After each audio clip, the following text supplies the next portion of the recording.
Some of you may not be aware of this, but America actually has two Independence Days. One celebrates America's freedoms from Britain's rule. Another holiday, Juneteenth, commemorates the day when a Union general came into Texas and gave an order that actually ended slavery. Now, you may be going to yourself like, wait, didn't the Emancipation Proclamation take care of that? And my answer to you is this. You actually thought the Confederate States obeyed the law. Okay, sure. On January 1st, 1863, President Abraham Lincoln declared all slaves held in Confederate states to be freed.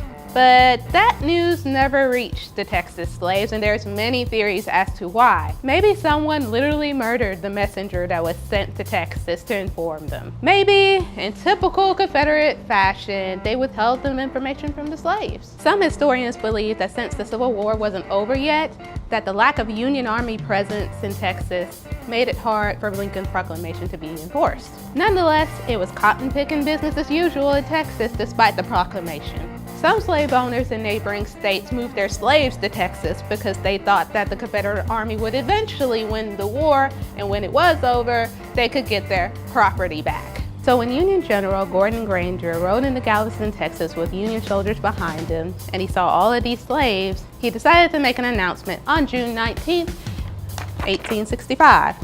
First off, a proclamation was made from the president to free all these slaves 2.5 years ago. Second off, you are no longer slave owners and slaves, you are employers, and those are your hired workers. Some slaves dipped out of there before Granger could even finish his announcement. Other slaves decided to go and leave the state so that they could repair their families that were torn apart from the slave trade. Others decided to flee up north. And they lived happily ever after, right? No, of course not. By law, they were free men and women. But in reality, they were enslaved by oppression and violence. Black bodies still hung from the branches. Some were even shot for their freedom. But freed men and women wanted to celebrate that they were just that, freed. They created a holiday that was originally called June the 19th, but then it was kind of squeezed together and now it's Juneteenth. When they wanted to celebrate the first annual Juneteenth, segregation laws forbade them from using public spaces. Okay, that's fine. We'll celebrate near rivers and lakes.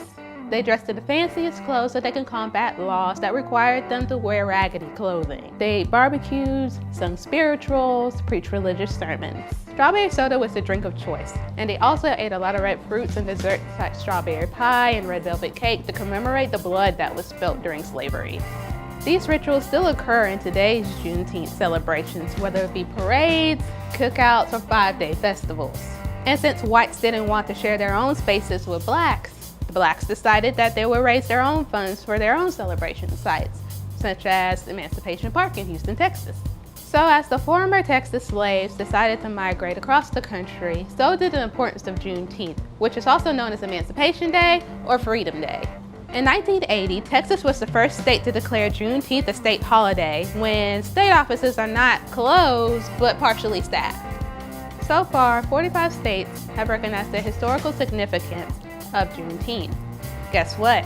Alabama wasn't last this time. Alabama was the 40th state to do so, but it didn't get the same paid state holiday status as Confederate Memorial Day or Robert E. Lee Day.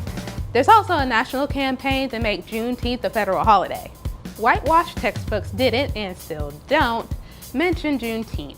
Because of that, a lot of people are still finding out about Juneteenth. So whether you found out about Juneteenth decades ago, a few weeks ago, or even just now, don't worry. There'll be plenty of cookouts, parades, and festivals to celebrate the resiliency of the Black community. I'm Star Dunnigan with Reckon. If you like what we're doing, please follow Reckon by AL.com on Facebook or Twitter. You can also subscribe to our newsletter by going to AL.com/Reckon. Thanks for watching!